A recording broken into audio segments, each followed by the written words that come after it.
Herkese merhabalar, kanalıma hoş geldiniz. Bugün sizlerle bu tatlı stres oyuncağından yapacağız. Bakın bu şekilde. İçinde tokası var, çıt çıtı var. Kollarını da bu şekilde yapmak istedim. Uzayıp kısalabilen şekilde. Gayet güzel ve basit bir tarif. Çok tatlı oluyorlar. Bitince anahtarlık olarak kullanabilirsiniz. Farklı yerlerde kullanabilirsiniz. Gayet güzel bir tarif oldu. Hemen malzemelerimize bakalım. Pamuklu ip kullandım ben. Sonrasında tığımız 3 numara 2,2 milimlik bir tığ kullanıyoruz. Tokamız var. Bu tokamızın uzunluğu da 4,5 santim. Dikiş için küt uçlu iğnemiz var. Böyle. Etamin iğnesi diye de geçiyor bu. Ben bunu kullanıyorum hep. İç dolgusunda az bir miktar boncuk elyaf kullanıyoruz. Bir de bu kısımları yapıştırmak için az bir miktar yapıştırıcı kullanacağız. Malzemelerimiz bu şekilde. Renk renk yapabileceğiniz bir model. Bakın ben bu modelde ayaklarını farklı yaptım. Ya değiştirebilirsiniz yani. Sizin zevkinize kalmış bir şekilde tamamen. Hemen yapımına başlayabiliriz. Şimdiden hepinize kolaylıklar diliyorum. Evet, ipimizi aldık bakın. Ben beyaz bir tavşan yapmayacağım. Daha kolay görünebilmesi için, daha kolay görebilmeniz için pembe renkli bir tavşan yapacağım böyle. Hemen sihirli halka yaparak başlıyoruz. Bakın böyle sihirli halkamı oluşturuyorum. Şöyle oluşturduk. Bu sihirli halkamızın ipini çekiyoruz. Halkamızın ortasını biraz küçültüyoruz. Sonrasında halkanın içerisine 6 tane sık iğne yapıyoruz. Battım. Bakın 2 tane ilmeğim var. İkisini birden çekiyorum. Bir tane sık iğne yaptık. İkinci sık iğnemiz. Bunu 6'ya tamamlıyoruz. 3, 4, 5 ve 6. Şimdi bu ipimi iyice çekiyorum. Halkamı iyice kapatacağım. Şimdi burada hemen bir ilmek belirleyici alıyorum. Ben ip kullanıyorum ilmek belirleyici olarak. Daha kolay geliyor bana. Şöyle ilmek belirleyici bitirdiğim yere koydum bakın. En son sık iğnemi yaptığım yerin hemen yanına koydum. İlk sık iğnemize batıyoruz. Bakın bu ilk yaptığımız sık iğne. Buraya batıyorum. Hemen buraya bir tane sık iğne yapıyorum. Aynı yere bir tane daha sık iğne yapıyorum. Aynı yere 2 tane yaptık bakın. İkinci sıramıza geçmiş olduk. Aynı yere 2 tane sık iğne yaptık. Yan tarafa geçiyorum. Bir sık iğne. Aynı yere bir tane daha. Artırma yapıyoruz bu sıramızda yani. Toplam 6 tane artırma yapacağız. Yani toplam 6 kere aynı yere 2 tane sık iğne öreceğiz. Yan tarafa geçiyorum. 1. Aynı yere 2. Bakın 3. artırmamızı yaptık. Yan tarafa 4. artırmamız. 1. Aynı yere 2. 5. artırmamız. 1. Aynı yere 2. Son artırmamızdayız. Bakın ipin olduğu yere geldim. İlmek belirleyicimizin olduğu yere. 6. artırmamızı yapıyoruz. 1. Aynı yere 2. Bu şekilde bakın şu ipimi ön tarafa çekiyorum. Bu sayede yerimi belirlemiş oluyorum. Sihir halkamızın ortasını şu ipimizi çekerek bakın buradaki ipimizi çekerek tamamen kapatıyoruz. Ortada hiç açıklık bırakmıyoruz. Üçüncü sıramıza geçtik. Burada bir tek bir çift yaparak ilerliyorum. Hemen yan taraftaki sık iğneme batıyorum. Bir tane sık iğne yapıyorum. Bunun yanına aynı yere 2 tane sık iğne yapıyorum. 1. Aynı yere 2. Yan tarafa bir sık iğne. Bunun yanına aynı yere 2 tane sık iğne. 1. Aynı yere ikinci. Bakın böyle bir tek bir çift yaparak ilerliyoruz. Sıra sonuna kadar şu ipimin olduğu yere kadar geliyorum.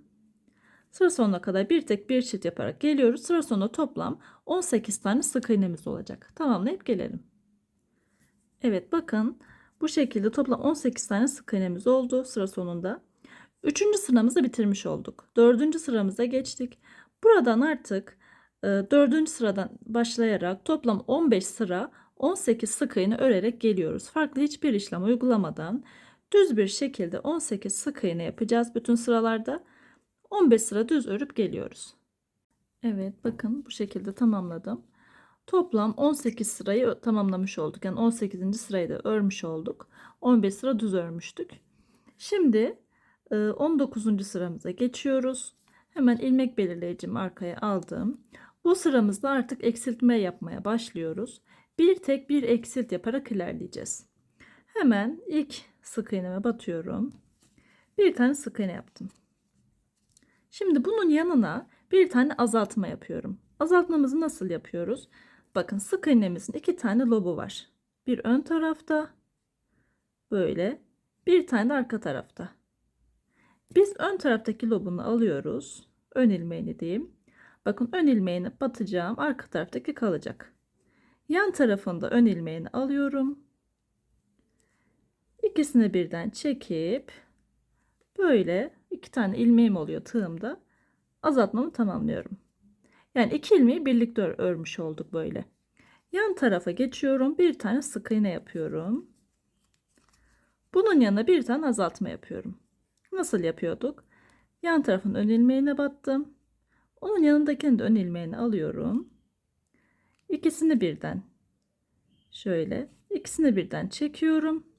Tığımda iki tane ilmeğim oluyor. Böyle çekip azaltmamı tamamlıyorum. Bir tek bir eksilt yaptık. Yan tarafa bir sık iğne. Bunun yanına bir tane azaltma. İkisini de ön ilmeğini aldım. Çekip eksiltmemi tamamlıyorum. 3 tane eksiltme yaptık. Bir tek yan tarafa bir eksilt yapıyoruz. Toplam 6 kere tekrarlıyoruz bu işlemi. 4 kere eksiltme yaptık. Yan tarafa geçiyorum bakın. Bir tane sık iğne yapacağım. Bir sık iğne. Bunun yanına bir tane eksiltme. Evet. Son eksiltmemizi yapacağız artık. Bir tek yaptım. Bakın son iki tane ilmeğim kaldı. İlmek belirleyicinin olduğu yere geldim. Tam burada ilmek belirleyicimiz. İki tane ilmeğimiz kaldı. Onlara da böyle eksiltmemi tamamlıyorum. İkisini birden örüyoruz yani. Bu şekilde tamamladık. Evet, şimdi burada şu ilmek belirleyicimizi bir çıkaralım.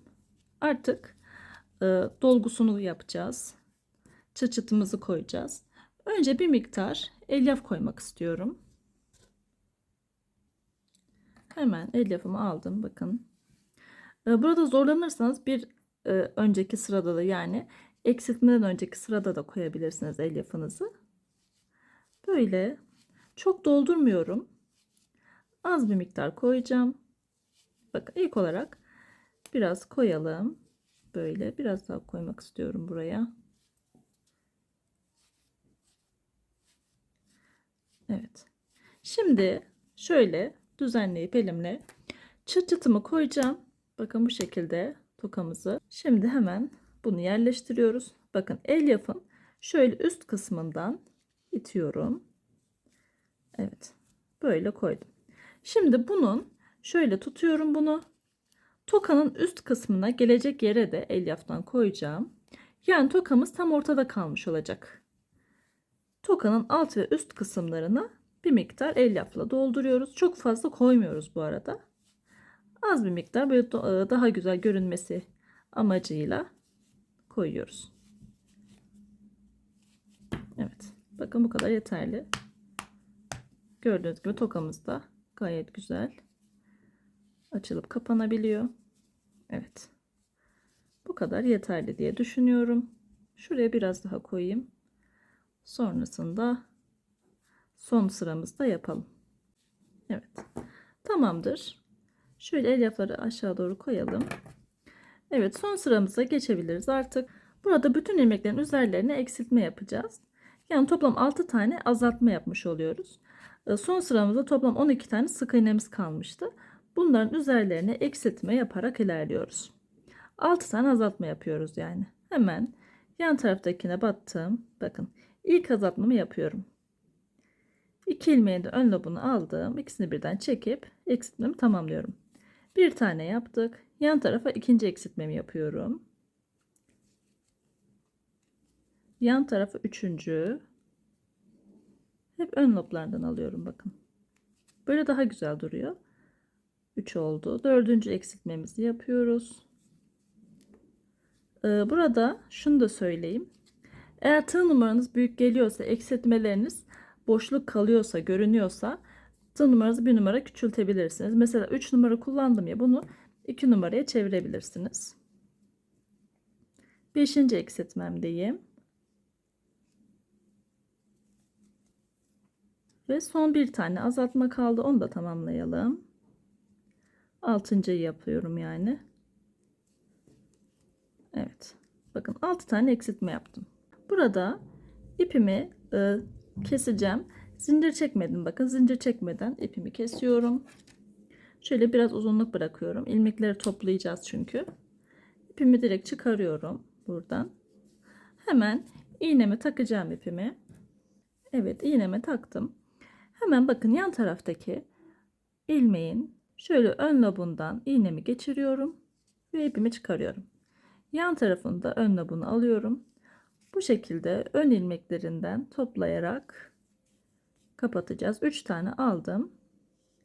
4.'yü alıyorum. Bu kadar yeterli gibi, bakın. 4 tane aldım. Sonra bu ipimi direkt böyle çekiyorum. Ve orta kısmı, açık olan kısmı tamamen kapatıyoruz böyle, bakın. Hiç açıklık kalmadı. Şimdi bu ipimizi de şöyle batarak gizleyeceğiz. Böyle herhangi bir yerden çıkarıyorum. Bakın gayet güzel oldu. Hiç görünmüyor bir şey. Hiç açıklık kalmadı. Şimdi bunu da hemen bir sıra üstte batıyorum. Böyle karşıdan bir yerden, herhangi bir yerden batarak çıkaracağım ve ipimizi iyice sabitliyoruz burada. Amacımız o. Bir kere daha yapıp, evet, ipimi sabitledim iyice. Sonrasında artık bunu kesebilirim. Burada bu dışarıda kalan ipimi de içeri gizliyorum. Ve bu şekilde tamamlamış olduk gövde kısmını. Bakın böyle oldu. Şimdi göz işlemelerini yapacağız. Kulaklarını yapacağız. İlk olarak bir kulaklarını yapalım. Evet, kulak kısmı için de bakın ilk başladığımız yerden öreceğim kulaklarını. İlk sihirli halka yaparak başladığımız kısımdan yapıyoruz.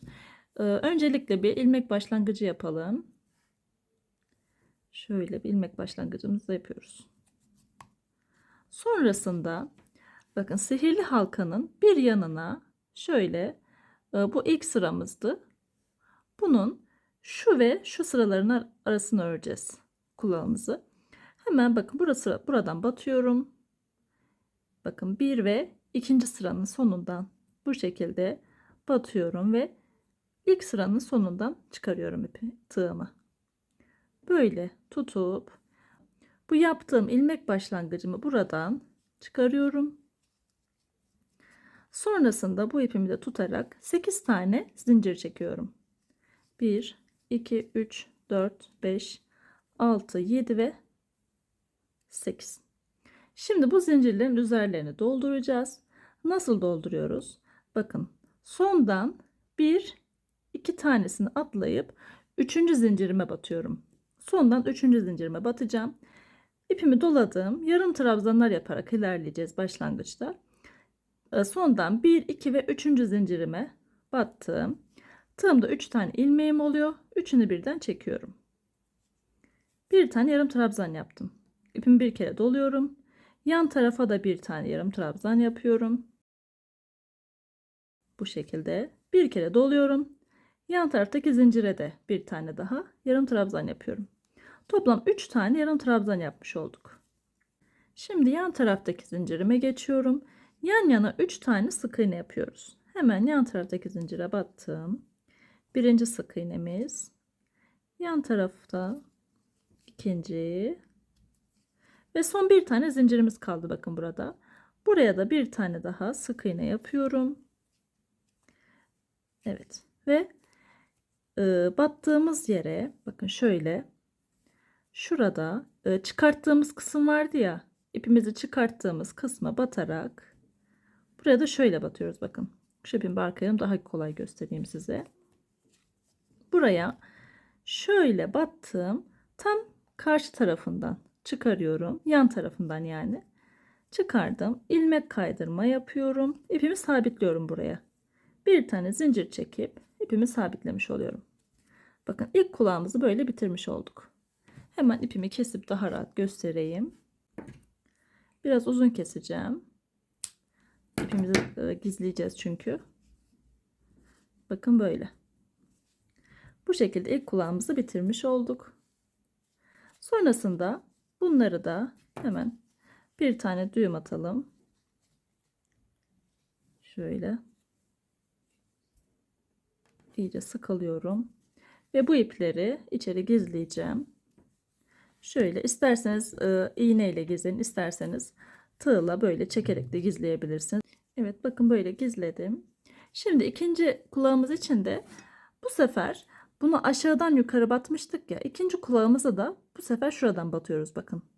İlk sıranın bitişinden batıyorum ve ikinci sıranın bitişinden tığımı çıkarıyorum. Bunu da böyle yapacağız. Hemen ipimi ilmek başlangıcı yaptım bu arada. Bakın bu şekilde ilk kulağımızda yaptığımız gibi. Böyle çıkarıyorum. Şöyle bunu aşağı alıp 8 tane zincir çekiyorum. Şöyle 8 tane zincir. 1, 2, 3, 4, 5, 6, 7 ve 8. Bir kere doluyorum ipimi. Aynı bu kulakta yaptığımız gibi burada da aynı sayıları uygulayacağız. Bu şekilde tamamlıyoruz. Bunu da hemen şöyle bu kulakta yaptığımız gibi böyle batıyorum çıktığımız yerden ve bunun karşı tarafından yani yan taraftaki sık iğneden çıkarıp ilmek kaydırma yapıyorum. Bir tane zincir çekiyorum ve bu kulağımızda bitirmiş oluyoruz. Şöyle ayarlayalım. İpimizi yine bir miktar uzun keselim içeri gizleyeceğimiz için. Böyle çektim. Yine bu iki ipe düğüm atıyorum ve iplerimi iyice sabitliyorum. Evet. Sonrasında bunları da yine içeri gizleyeceğim. Bakın kulaklarımız bu şekilde olmuş oldu. Şimdi göz işlemesine geçebiliriz artık. Onun için de siyah ipimizi alıp geliyoruz. Evet, göz işlemesi için bu şekilde siyah ipimi aldım ve bir miktar ipimden kesip iğneme geçirdim. Hemen gözlerin yerini belirleyelim. Bakın ilk sıramız 1, 2, 3 ve 4. Burada 4 ve 5. sıraların ortasına işleyeceğiz. Gözlerimizin yerlerini bir belirleyelim. Bakın ilk gözü buraya yapacağım. Hemen buraya bir iğne takıyorum. Yerimizi kaybetmemek için. İkinci gözümüzü de bunun 1 ve 2 sık iğne yan tarafına. Şöyle 3. sık iğneye koyuyorum. Böyle olacak. Yani arasında 2 tane sık iğne boşluğu olacak. 1 ve 2. Bu şekilde işleyeceğiz. Hemen arka taraftan iğnemi batırıyorum ve ilk yapacağımız gözün olduğu yerden çıkartacağım. İğnemi çıkardım. Bakın arka tarafı şöyle tamamen bu ipi çekmiyorum. Bir miktar uzunluk bırakıyorum burada. Sonrasında ipi şöyle tutup doluyorum. 1 ve 2 kere sardım ipimi. Sonra aynı noktadan batıyorum. Şöyle bir düzenleyelim. Burada eğer ipinizin kalınlığına göre dolamanızı yapabilirsiniz. Daha kalın bir ip kullanıyorsanız bir kere dolamanız bile yeterli gelir. Daha ince ise de 3'e de çıkarabilirsiniz. Fark etmez. Onu deneyerek ayarlayabilirsiniz. Bakın ilk yaptığım noktadan çıkaracağım. Evet, bu şekilde çıkarıyorum ve ilk gözümüzün bakın bu şekilde oluşturmuş olduk. Çekince. Şimdi bu iğnemi çıkarıyorum. İkinci göze de aynı noktadan batıp hemen ikinci gözü yapacağım yerden iğnemi çıkarıyorum.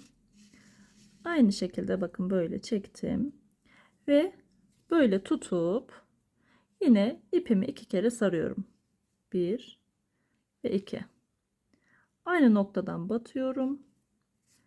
İlk yaptığımız yerden ipimizi çıkarıyoruz. Şöyle. Evet. Buradan çıkarıp bakın bu kısımda oldu.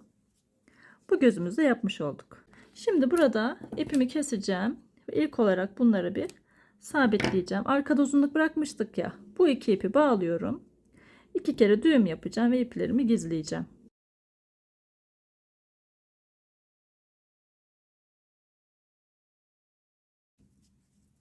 Şimdi şöyle göstereyim. Buradaki burun işlemesini yapacağız. Onun için de bu kalan ipimden tek katını alıyorum. Bakın böyle tek kat bir ip kullanacağım. Hemen iğneme geçiriyorum ipimi. Evet, ipimi geçirdim. Arka tarafta yine Böyle arka tarafta bir yerden batıyorum. İlk battığım yerden battım yine. Şurada 2 tane, şöyle göstereyim. 2 tane sık iğne boşluğumuz var bakın. 1 ve 2. Bu iki boşluğa işleyeceğiz. Hemen ilk boşluktan çıkarıyorum. İğnemi çıkardım. Arkada yine bir miktar uzunluk bırakıyorum. Sonra bunu yan taraftaki boşluğa batıyorum. Bakın şöyle. Hemen yan taraftaki boşluğa batıp bunun bir aşağı sırasına, burnun alt kısmını işleyeceğiz. Çünkü şöyle battım. Bunun bir aşağısına iğnemi çıkardım. Oradan böyle çekiyorum bakın. Sonra bunu da tam şöyle ikisinin ortasından batıracağım ve burnun şeklini oluşturmuş olacağız. İğnemizi bu arka taraftaki kısımdan çıkarıyoruz. Anlamıyorsanız bu kısmı biraz yavaşlatarak izleyebilirsiniz videoyu. Bakın böyle yapmış olduk. Burun kısmını da tamamladık. Şuradaki gibi oldu bakın. Böyle oluyor. Bu ipi de yine aynı şekilde şu uzun kısmını keselim. Bağlayarak sabitleyeceğim ve içeri gizleyeceğim. Şimdi atkısını yapalım. Atkı için ben beyaz ip kullanıyorum. Siz dilediğiniz renkte yapabilirsiniz. Hemen zincir çekerek başlayacağız. Bir zincir başlangıcı oluşturuyorum öncelikle. Zincirden oluşuyor atkımız zaten. Bu şekilde bir zincir başlangıcı yaptım. Toplam 30 tane zincir çekiyorum ve atkımızı böyle oluşturmuş oluyoruz. 30 tane zincir çekelim.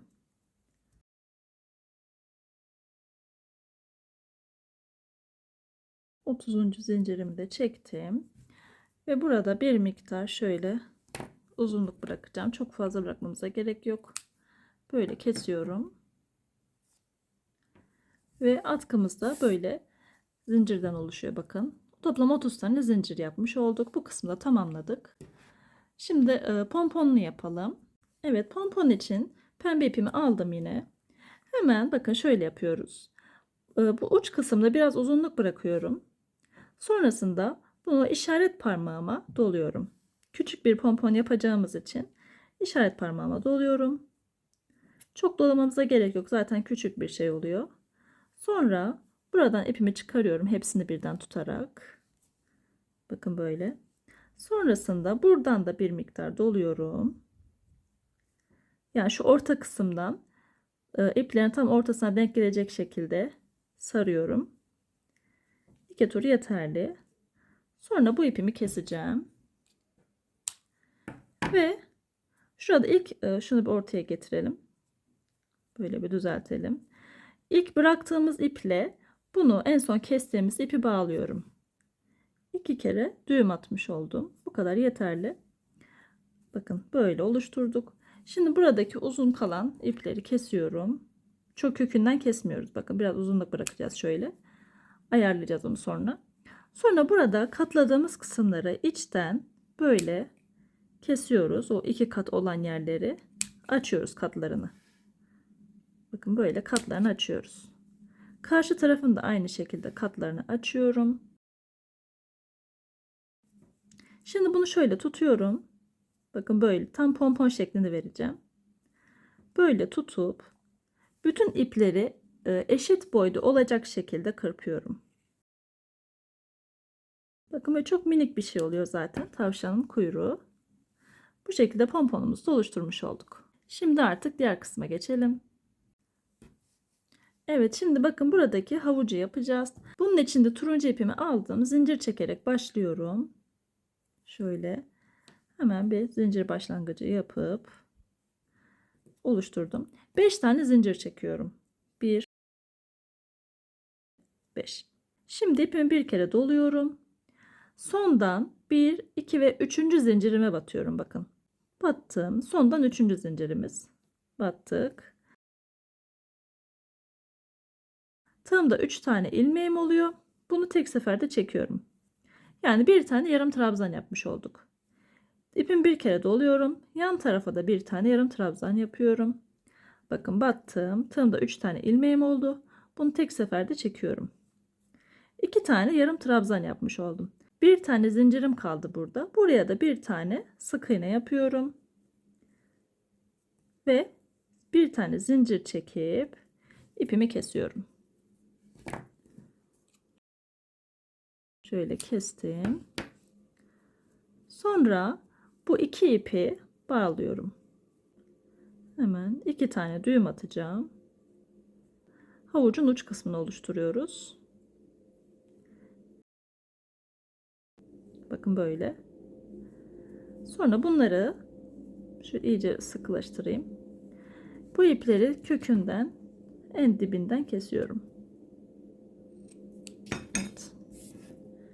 Hemen yeşil ipimizi alalım. Şimdi bakın tam havucun şu üst kısmındaki ilmeğe batıyorum buraya.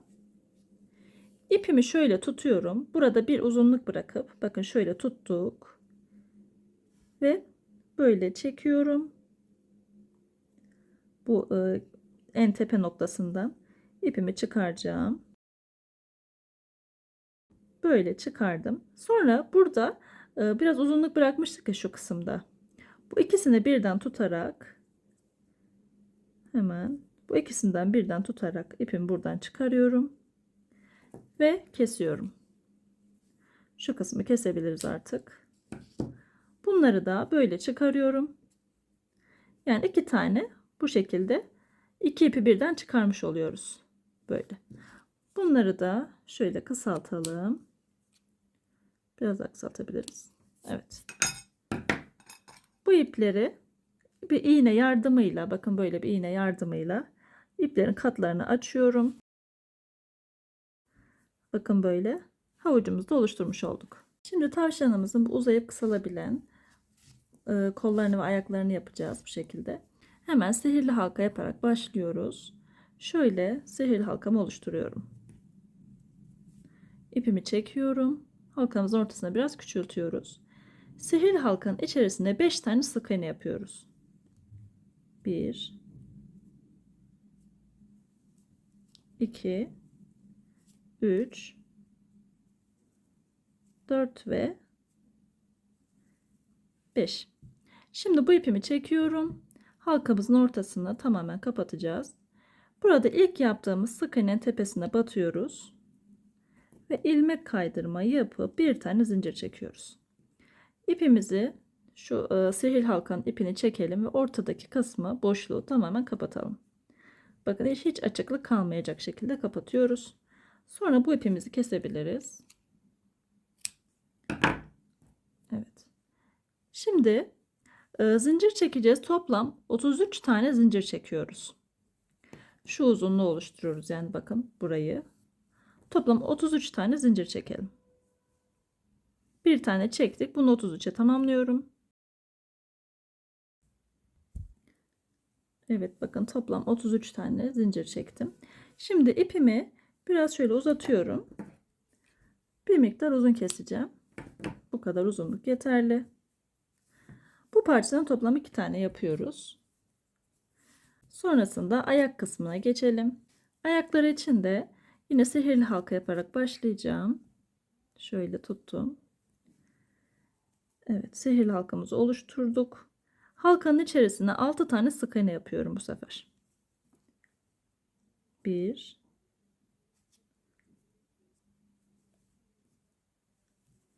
2 3 4 5 ve 6. sık iğnemiz.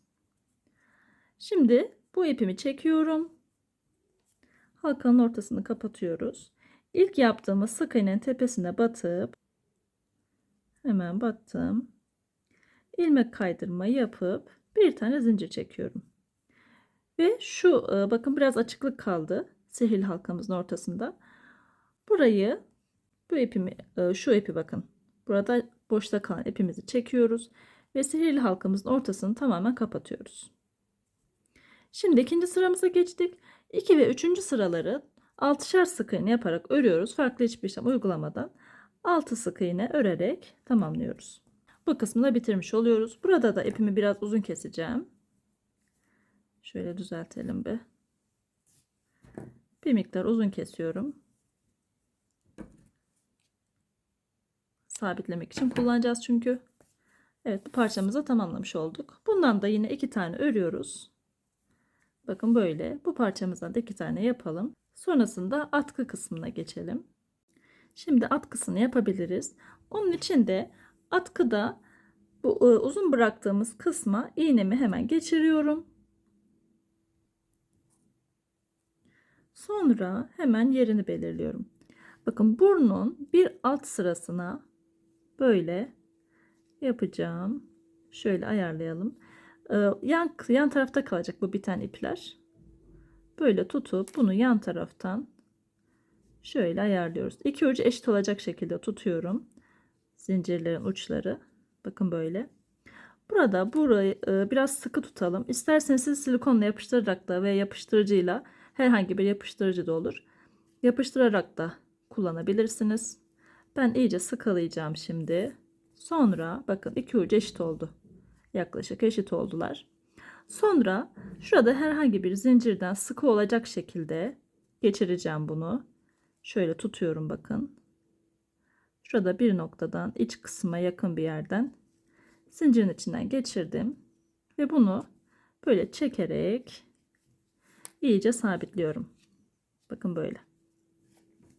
İpimi çıkardım artık iğnemden. Şöyle düzeltebiliriz. Evet. Sonrasında bu uzun kalan kısımları artık kesiyoruz ipimizin.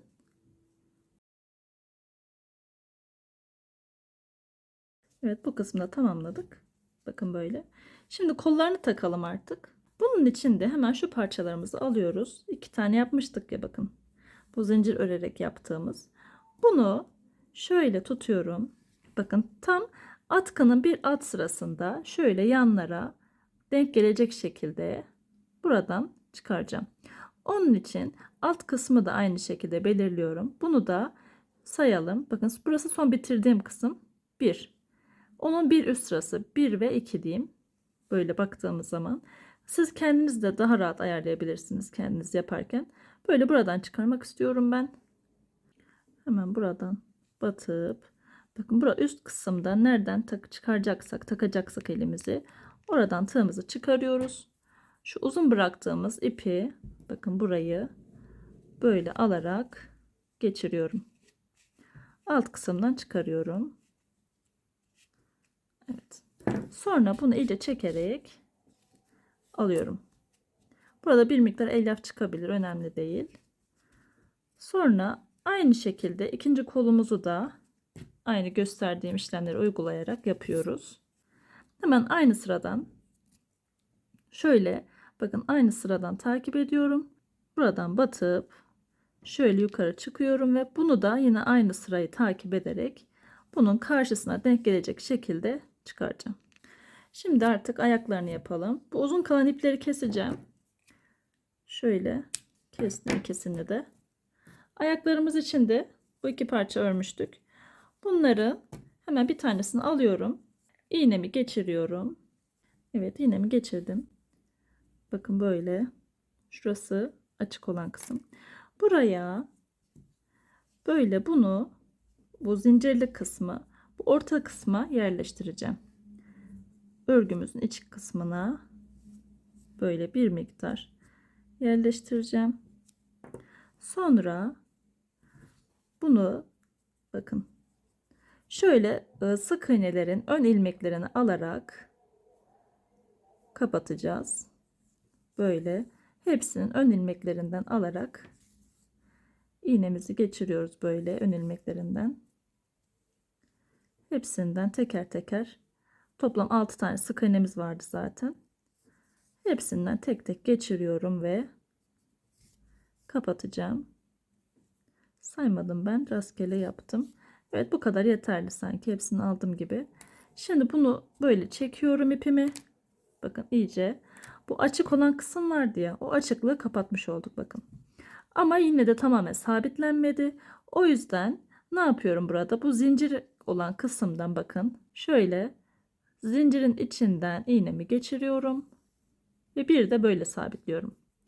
Bunu aldım, geçirdim daha doğrusu. Sonra örgüme batıyorum. Hemen karşı tarafından çıkarıyorum. Şöyle. Evet. Yine ilk battığım yerden, ilk battığım zincirden tekrardan batıp iyice sabitliyorum ayağı buraya. Böyle. Hemen aşağı tarafından iğnemi geçirip sabitlemiş oluyorum. Bu şekilde yaptığımız zaman hiç çıkma ihtimali olmayacak. Bakın böyle. Bu parçamızı da böyle sabitlemiş oluyoruz. İsterseniz birkaç kere daha tekrarlayabilirsiniz. Daha sabit olsun diyorsanız. Böyle birkaç yerinden çıkararak ipimi de sabitlemiş oldum. Ve artık kesebilirim ipimi. Bakın böyle yapmış olduk. Şimdi diğer ayağı da aynı şekilde gösterdiğim gibi yapıyoruz. Aynı işlemleri uygulayarak diğer ayağını dikip gelelim. Evet, son olarak bu yapıştırma parçalarını yapacağız. Pomponu ve havucunu yapıştıracağız. Şöyle pomponu tutuyorum. Hemen yapıştırıcımdan alt kısmına sıkıp bunu arka tarafa yapıştırıyorum. Böyle buraya sabitliyorum bu parçasını. Evet, son olarak havucu da arka kısmını yapıştırıcımdan sıkıp bunu da yapıştıracağım. Hemen şöyle tutalım. Bakın buraya yapıştırıyorum ben. Siz nereye isterseniz oraya yapıştırabilirsiniz. Ben böyle kullanıyorum. Bunu da buraya sabitledikten sonra bitiriyoruz. Evet, bakın bu şekilde tamamladım. Bir miktar ben boya sürdüm. Bir miktar böyle renkli bir kuru boyayla renklendirmek istedim. Koyu pembe bir kuru boyayla. Tamamlamış olduk. Çıt çıtımız içerisinde. Kollarımız uzayıp kısalabiliyor. Bakın. Anahtarlık olarak kullanabilirsiniz. Ben bunu anahtarlık takmayı düşünüyorum. Bakın gayet güzel oldu. Bu şekilde tamamlamış olduk. Bu da beyazımız. Beni izlediğiniz için teşekkür ediyorum. Bir sonraki videomuzda görüşmek üzere. Kanalıma abone olmayı lütfen unutmayın. Şimdilik hoşça kalın.